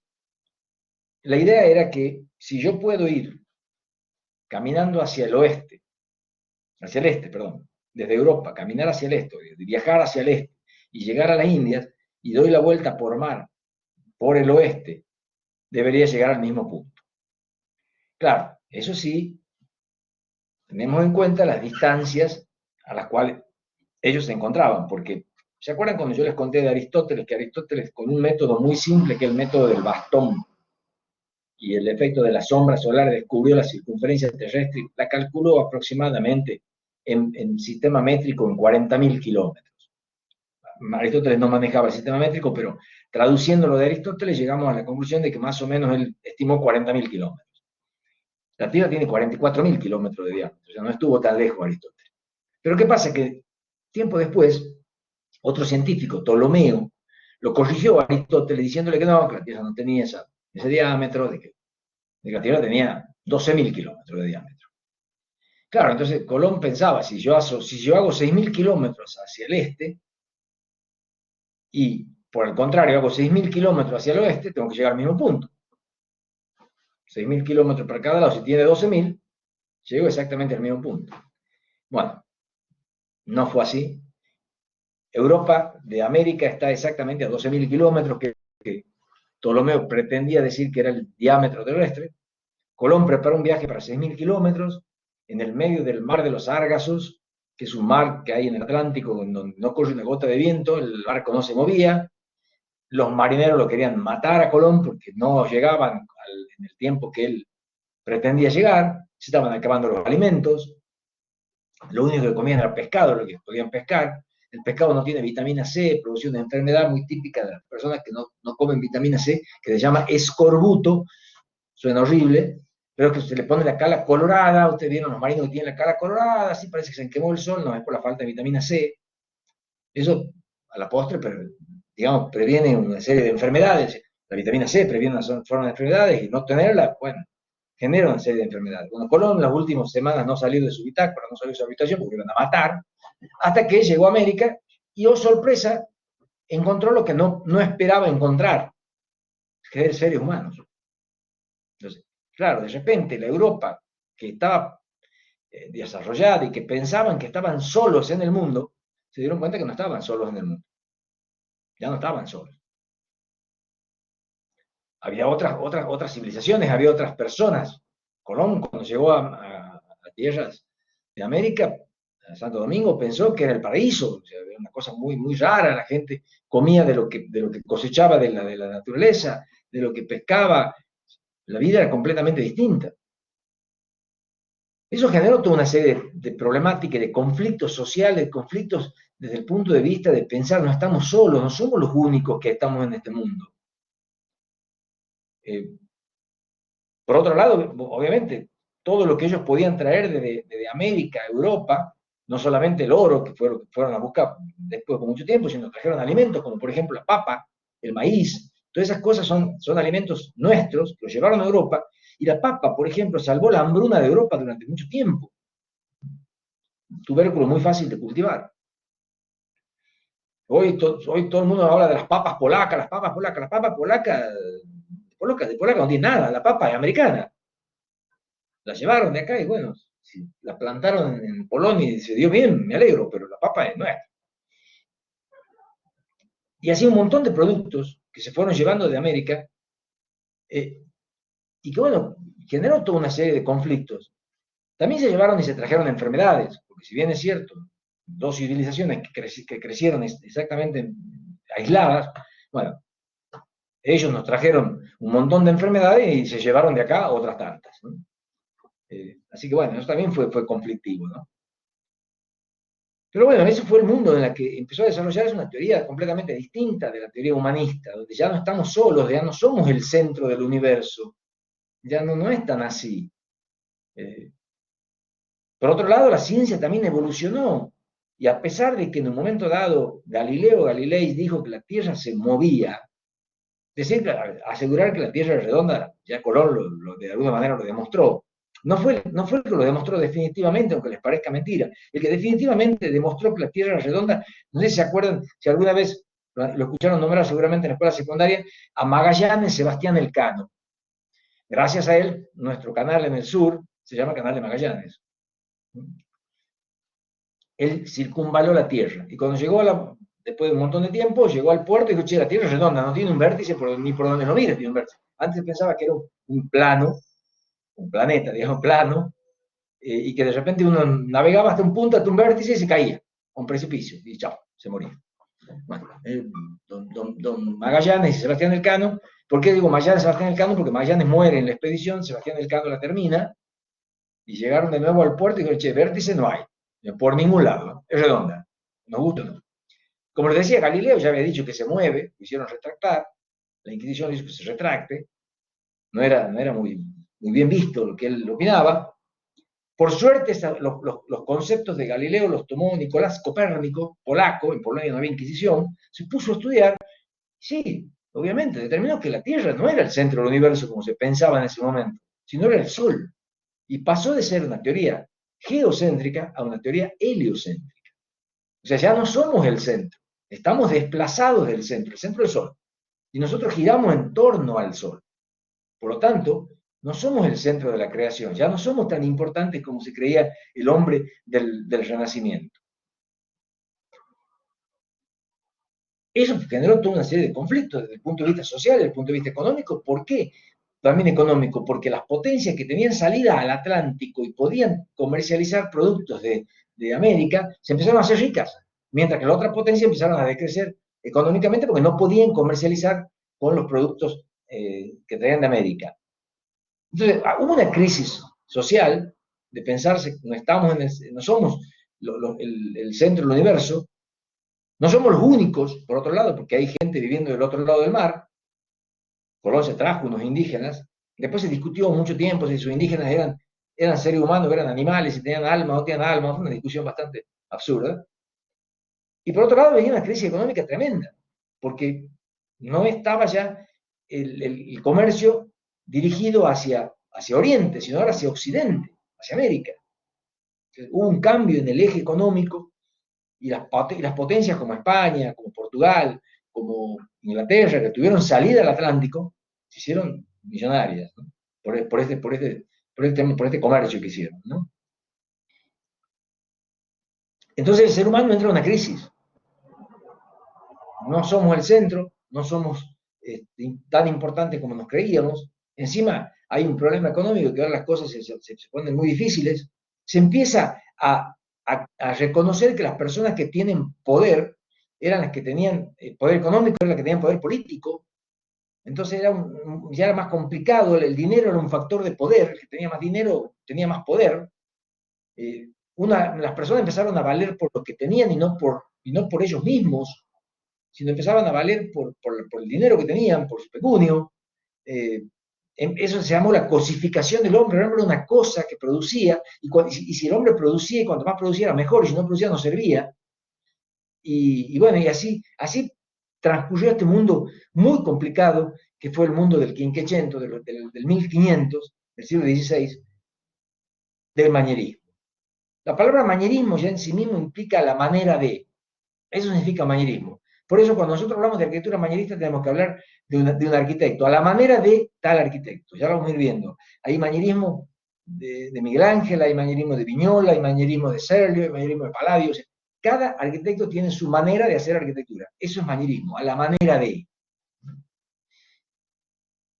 Por otro lado, un personaje muy importante del momento, que se llamó Giordano Bruno, va a escribir dos teorías fabulosas, y también va a ser condenado y quemado en la hoguera por decir que el mundo no tiene ni arriba, ni abajo, ni derecha, ni izquierda, que cuando uno creía estar cabeza arriba, estaba cabeza abajo, y no leyó. O sea, porque el mundo no tiene posición arriba o abajo. Y después la frase famosa que dijo, no somos más que una mota de polvo flotando en el universo sideral, cosa que era totalmente cierta. Hoy nadie lo discute, somos una mota de polvo flotando en el universo sideral. Bueno, por eso fue condenado Giordano Bruno y quemado en la hoguera. De todas maneras, si ustedes quieren ver más de la historia de Giordano Bruno, hay una película que se llama justamente Giordano Bruno. Mírenla porque está muy buena, ¿no? Que cuenta la historia de este monje, que pensador, un filósofo, que, bueno, escribió esas teorías. Por otro lado, hay un cisma religioso, hay un señor que se llamó Martín Lutero, alemán el hombre, que oponiéndose a la iglesia en muchos de sus aspectos, clavó sobre la iglesia de Colonia, la iglesia alemana de Colonia, en Ulm, la iglesia de Ulm, en Colonia, clavó 92 tesis. ¿Qué eran los 92 tesis? 92 petitorios que él le hacía a la iglesia en función a cosas que la iglesia para él hacía mal. No sé si él pretendió o no pretendió generar el gran cisma que le creó a la iglesia, pero lo terminó generando, porque muchos sí lo siguieron a Lutero. Lutero proponía un montón de cosas, desde no había que rezarle a Dios por intermedio de los santos, sino que había que rezarle directamente a Dios, no había que sentarse a decirle, ay, San Cayetano, conseguime trabajo, no, hay que decirle a Dios, decir, conseguime trabajo. Se oponía a un montón de cosas de la iglesia, se oponía a la riqueza de la iglesia, se oponía a la venta de indulgencias, la venta del perdón, o sea, los tipos adinerados pagaban a la iglesia una limosna y la iglesia les perdonaba sus pecados. Él se oponía a eso, no le parecía que estaba bien. Entre un montón de cosas, le digo, son 92 petitorios, y va a generar un gran quiebre en la iglesia porque muchos de los católicos se fueron al protestantismo luterano. Entonces la iglesia, que antes era fuerte desde el punto de vista de la cantidad de fieles, hoy se va a ver debilitada porque la mitad de los fieles se va a hacer protestante y lo va a seguir a Lutero.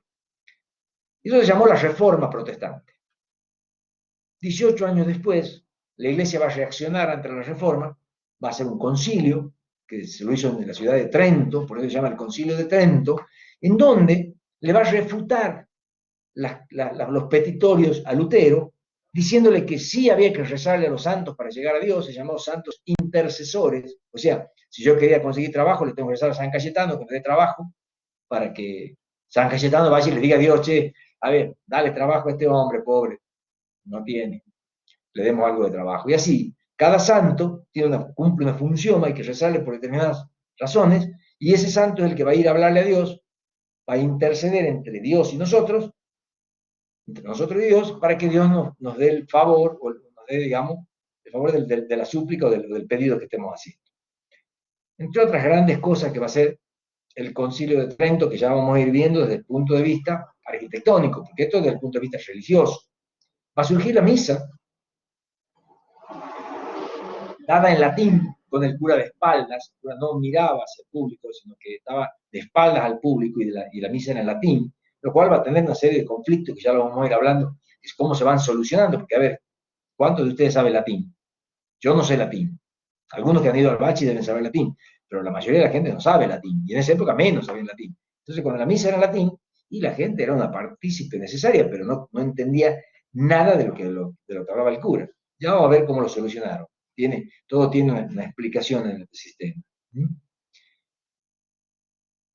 Por otro lado, la sociedad, que era, en su momento, como yo le decía, en la Edad Media, eran burgueses financieros, se va a volver aristocrática. se va a cambiar, va a ser más aristocrática, va a haber una sofisticación de la costumbre, van a empezar a aparecer distintas formas de relacionarse entre los seres humanos. Por ejemplo, ¿ustedes saben por qué el hombre le tiene que ceder a la mujer el lado de la pared en una vereda, no el lado de la calle? Ustedes dicen, bueno, porque si viene un auto me atropella, me atropella a mí y ella se salva. No era por eso. Originalmente se le daba a la mujer el lado de la pared porque si venía un ataque iba a venir de una puerta y no de la calle. Entonces la primera que iba a crepar era la mujer y yo me iba a salvar. Entonces, todas estas cosas empiezan a ser elementos de caballerosidad, digamos, empiezan a ser de caballerosidad, pero en realidad no surgieron por esta razón, ¿no?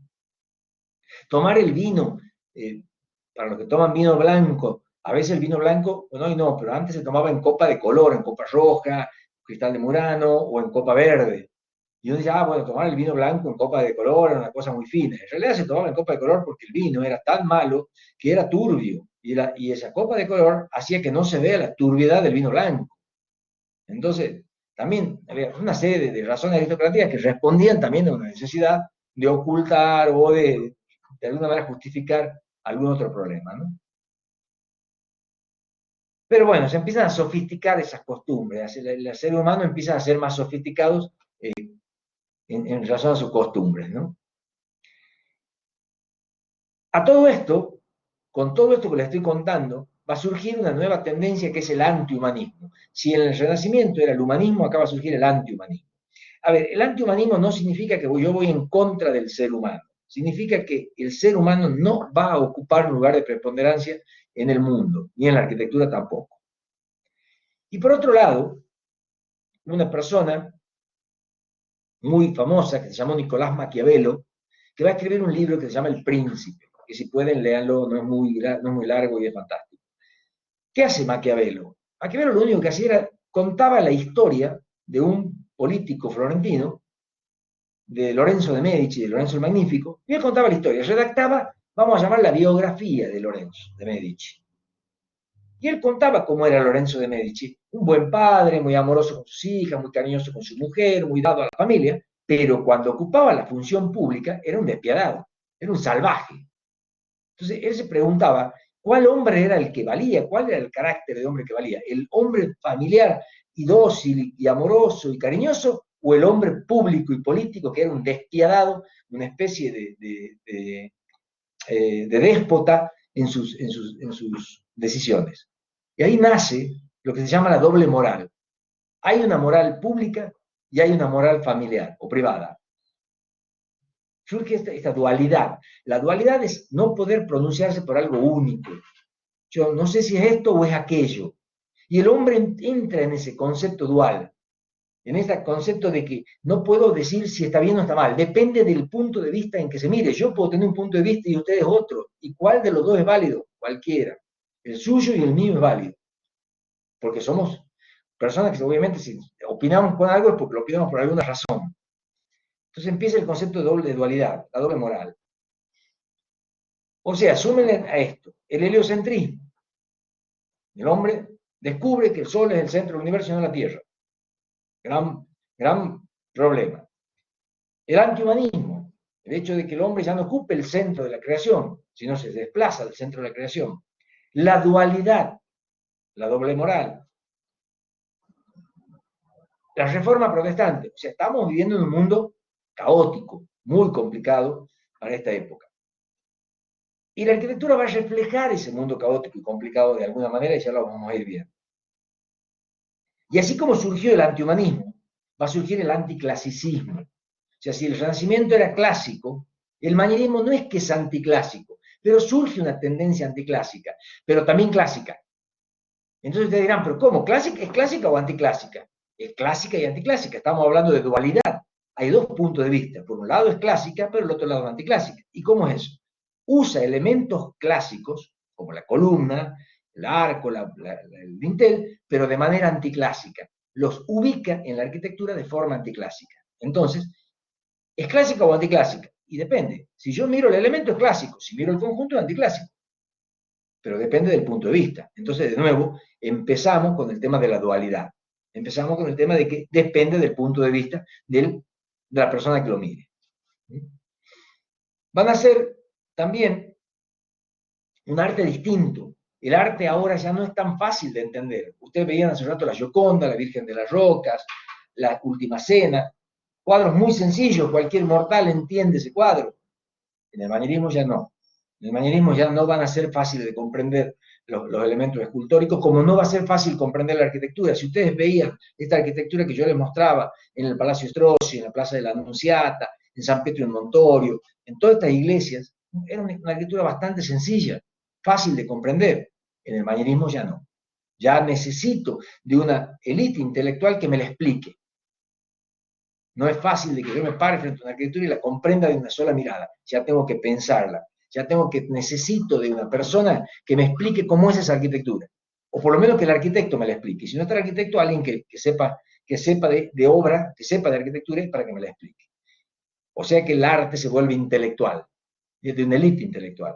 No está mal decir la palabra élite, no es ningún pecado decir élite. Ustedes son una élite porque están estudiando en la universidad, así que no está nada mal.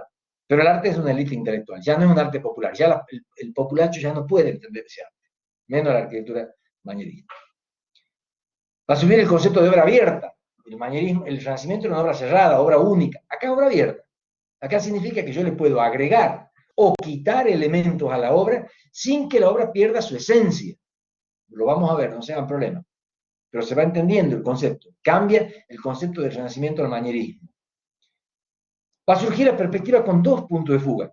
El Renacimiento era con uno, ahora con dos puntos de fuga. Ahora lo curioso, que el punto de fuga de la arquitectura y de los cuadros renacentistas estaban dentro del cuadro. Los dos puntos de fuga van a estar fuera del cuadro, o fuera de la perspectiva de la arquitectura. ¿Se entiende? Porque están lejos. Los dos puntos de fuga pueden estar muy alejados.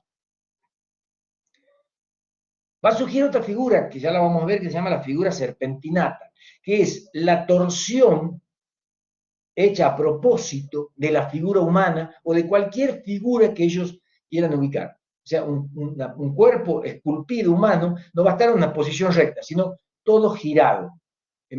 ¿Por qué se llama serpentinata? Porque es como si fuese una serpentina de carnaval que cae haciendo esos rulos. Figura serpentinata, una figura completamente girada. Eso significa una figura dinámica, porque si yo me paro frente a la figura, me estoy perdiendo la otra parte, que no veo porque está totalmente girada. Claro, ustedes dirán, ¿y de dónde sale todo esto? Bueno, en este periodo se van a empezar a descubrir las esculturas griegas, más que las romanas. Las romanas, que se descubren en el periodo renacentista, cuando descubren Pompeya y Herculano, eran estáticas.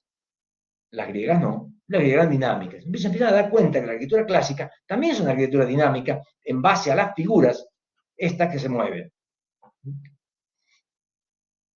Bien, esto va a ser el manierismo. Básicamente un conflicto social que va a generar toda una suerte de movimiento arquitectónico, obviamente filosófico primero y después arquitectónico, que va a dar origen a un montón de obras que van a ser ya difíciles de interpretar. Por eso quiero que les prestamos mucha atención, porque ahora lo que hasta ahora vienen viendo fácil, en el manierismo se empieza a complicar la arquitectura. Ya no es tan fácil interpretarla las obras, tienen sus cositas, ¿no?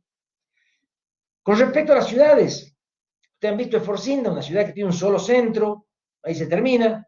Ahora va a surgir la idea de ciudad polinuclear, no con un centro, con varios centros. Para ello, lo que va a pasar fue que Roma había sido saqueada, había sido de alguna manera abandonada, estaba casi en ruinas.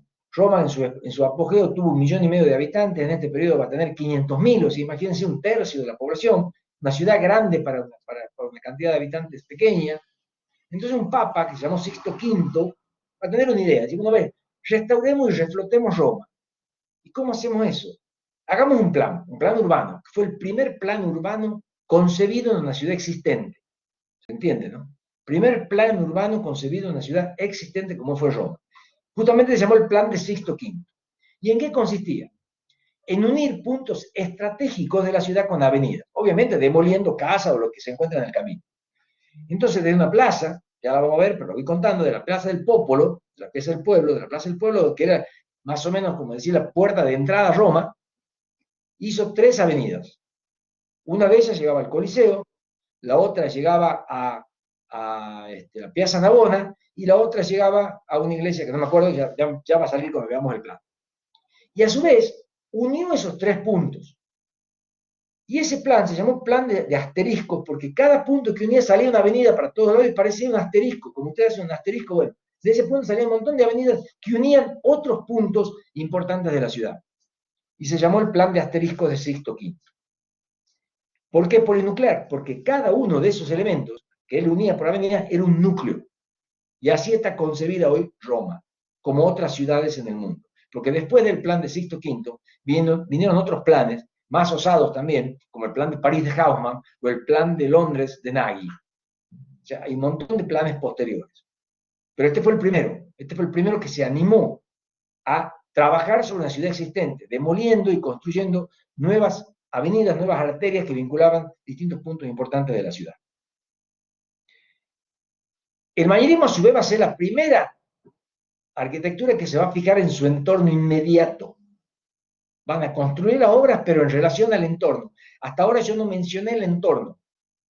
Inclusive cuando ustedes vieron el Palacio Strozzi, yo no mencioné el entorno, porque el Palacio Strozzi rompe con el entorno. Fíjense que después, si quieren, vean la foto, el entorno del Palacio Strozzi es bajo, el Palacio Strozzi es alto, rompe con el entorno. El manierismo no. El manierismo va a mirar el entorno y a tratar de respetarlo. Y por eso decimos que el manierismo es el primer periodo contextualista de la historia. Se fijó en el contexto urbano existente para hacer sus obras. Lo vamos a ver, no sean problemas, ya lo vamos a estudiar. Y también se fijó en otra cosa que es muy importante, que es la escala. La escala humana, que se venía desarrollando desde la época griega, estaba muy bien, pero las ciudades no están a escala humana, las ciudades están a otra escala, están a escala urbana.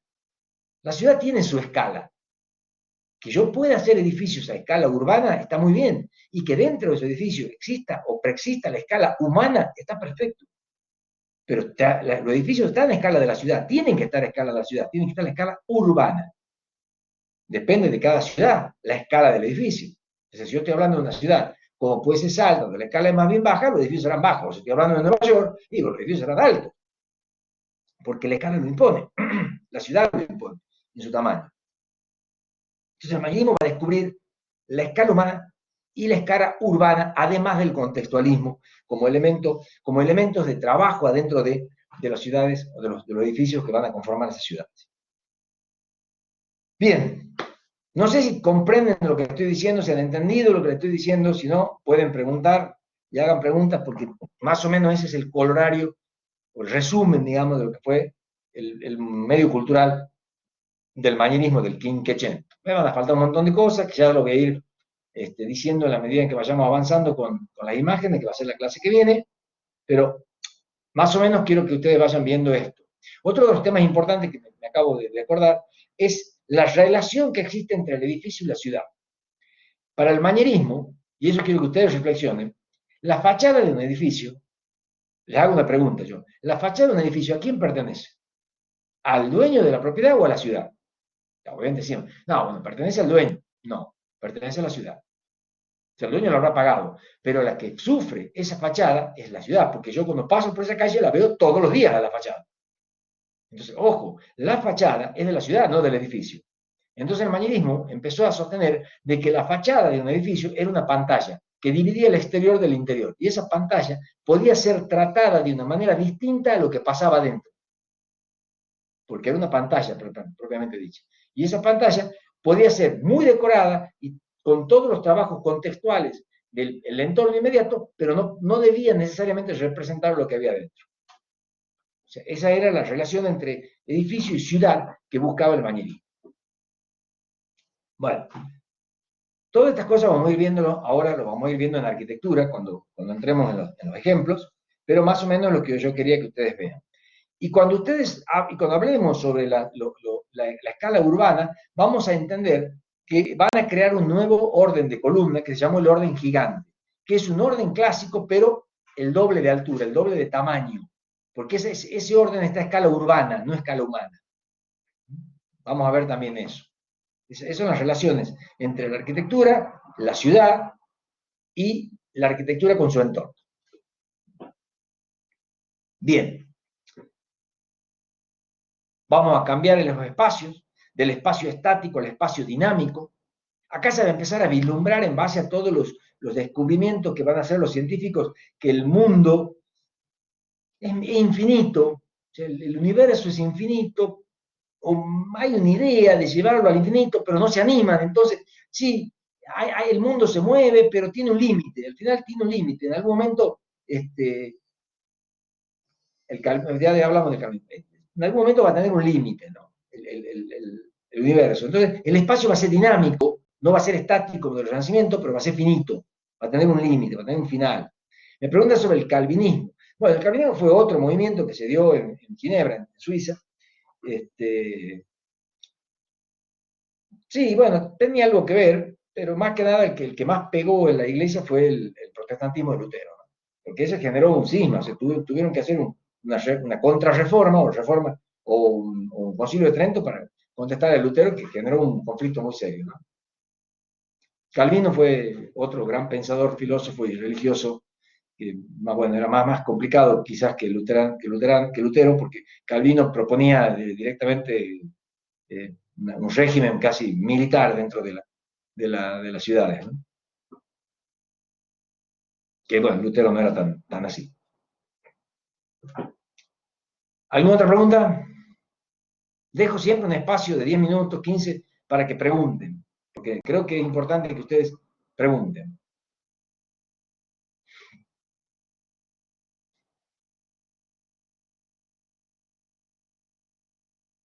No van a preguntar nada, no creo que no tengan nada para preguntar. Hace poco, no sé si ustedes vieron, se hizo un meme que quiero que, a ver, muy gracioso, se lo expongo solamente como un hecho muy gracioso en uno de nuestros programas de preguntas y respuestas, que conduce el gordo, que no me acuerdo cómo se llama. A una chica le dijeron que diga un prócer argentino que no sea San Martín, y la niña, con toda su altura de cuerpo, contestó Cristóbal Colón. Al cual el periodista, bueno, el periodista, el conductor me la miró como azorado, como preguntándole, y terminó preguntando, ¿y en qué provincia nació? Y la chica, muy suelta de cuerpo, dijo, Buenos Aires. A ver, cuando Colón llegó a América, Argentina no existía. ¿Ya? Eso quiero que más o menos que lo entiendan, que tenemos que ser un poquito más cultos, no solamente como arquitectos, sino como seres humanos, ¿no? Bueno, ya saben dónde nació Colón, me imagino que saben dónde nació Colón, ¿no? Genovese era por la duda. ¿Qué libro recomienda para ir recabando información? Hay muchísimos, a ver, bueno, mira, hay un libro que me gusta mucho, que inclusive está en la facultad, que es El diseño de las ciudades de Benévolo. ¿Lo escribo?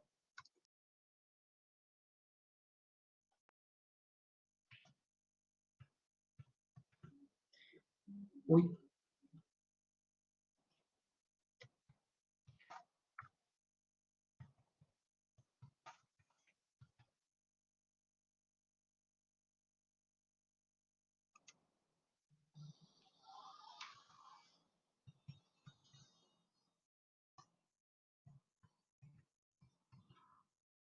de Leonardo, Leonardo Benévolo, ¿no?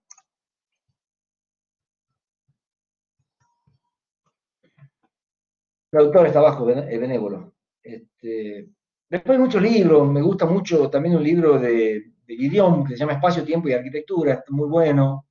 Creo que también está en la universidad, si no a ver, hoy en internet hay millones de publicaciones de libros. eh,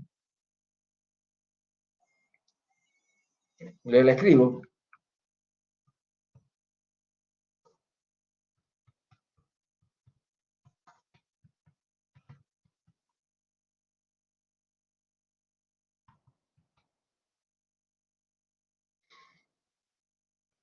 Este es de Guillaume.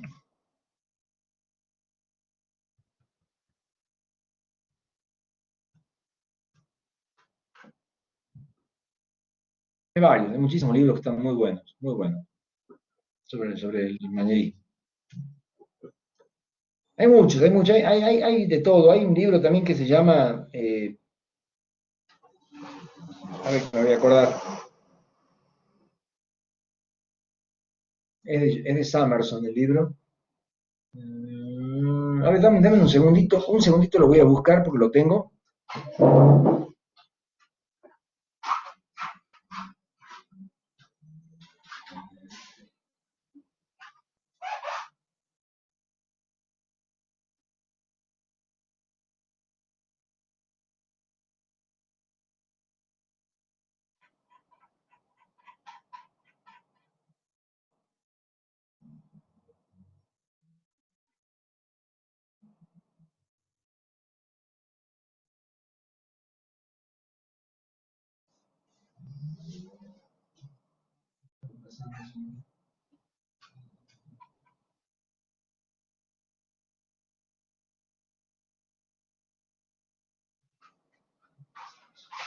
Ah, el lenguaje clásico.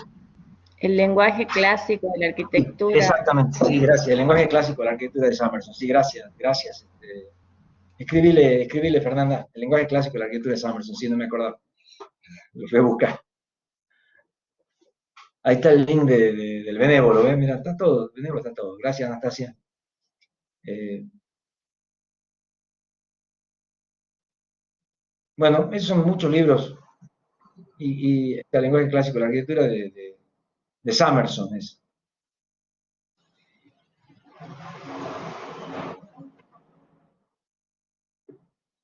Exactamente. John Summerson, creo que se llama. Bueno, ¿alguna pregunta más allá más allá de las bibliografías?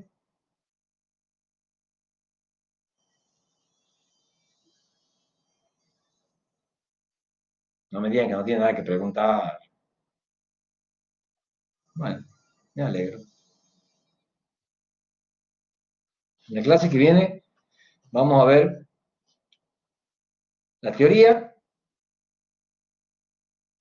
y los ejemplos. De la teoría, les voy anticipando de todas maneras, te lo digo ahora.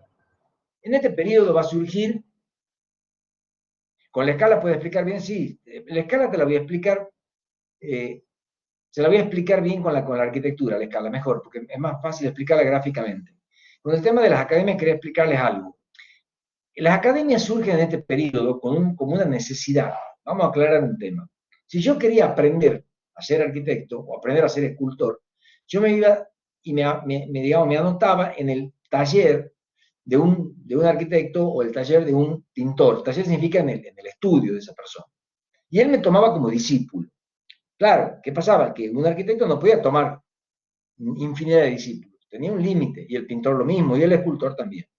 Entonces, ¿cómo hacían aquellas personas que querían ser arquitectos o pintores o escultores y querían aprender y el discípulo no les tomaba? Crearon la academia. Escuchen bien. Personas que querían aprender crearon la academia. Se crearon las universidades. La universidad no se creó por la necesidad de enseñar, se creó por la necesidad de aprender. La crearon los alumnos. Y esos alumnos llamaron a los arquitectos, a los escultores y a los pintores para que les den clases adentro de las academias. Ellos los contrataban o los llamaban. Claro, pero ¿qué pasaba? Venía un arquitecto, daba la clase y se iba. ¿Cómo podía hacer yo para seguir aprendiendo? Entonces le pidieron a este arquitecto que haga un libro y que en ese libro yo lo podía leer y seguir aprendiendo. Y estos arquitectos empezaron a hacer los tratados y surgieron los arquitectos tratadistas. Por ejemplo, uno de los arquitectos tratadistas, Andrea Palladio, que lo vamos a ver hasta el cansancio porque es un excelente arquitecto, para que sepan ustedes, es uno de los mejores arquitectos del mundo, Andrea Palladio, y escribe un libro que se llama Los 4 libros de la arquitectura. Cada libro trata de un tema. Yo les recomiendo que lo lean, a los 4 libros de la arquitectura de Palladio. Sí, Andrea Palladio. Andrea de la Góndola se llamaba, Palladio era el apellido. Perdón, el apodo. Palladio era el apodo. Andrea de la Góndola. Yo les recomiendo que lean los 4 libros de la arquitectura de Palladio. Van a aprender de arquitectura. Pero decir, no, pero es viejo. No, no, no, no es viejo. Es tan actual como ahora. Es tan actual como cualquier libro de ahora. Palladio no hay que dejar de leerlo. Yo les recomiendo que lean los libros de arquitectura de Palladio. Otro fue Viñola. Viñola hizo un libro que son los 5 órdenes de la arquitectura clásica. ¿Qué significa? Que él hizo un compendio de todos los órdenes clásicos que en ese momento no estaban escritos. Desde el dórico, el jónico, el corintio, el compuesto y el toscano, que son los órdenes romanos. Todos los órdenes, con las proporciones. Ese libro, un original, está en la católica. a ustedes se lo prestan a la copia, pero uno de esos libros hay en la Católica, el libro de Viñola, Los 5 órdenes de la arquitectura.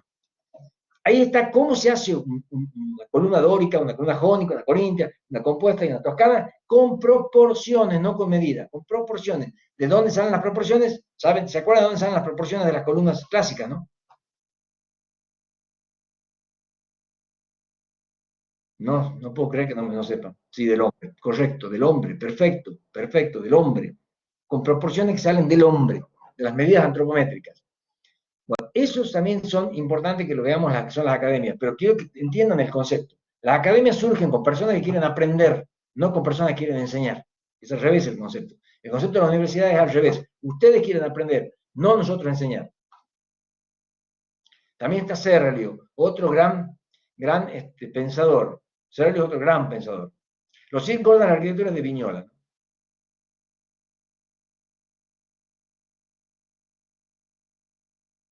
Bueno, ¿algo más para preguntar?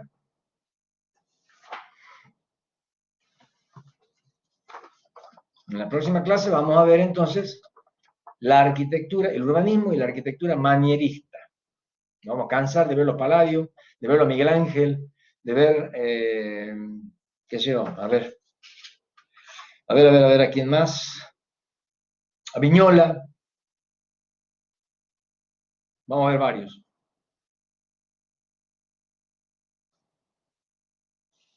A Serlio, también lo vamos a ver a Serlio. Sí, sí.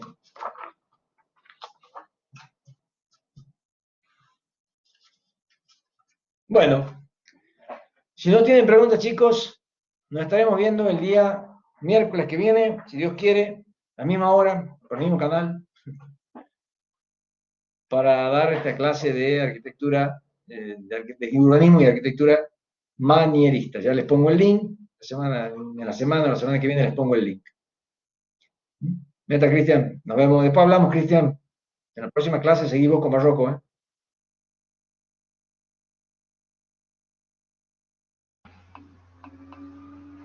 Bien, hasta luego, que les vaya lindo.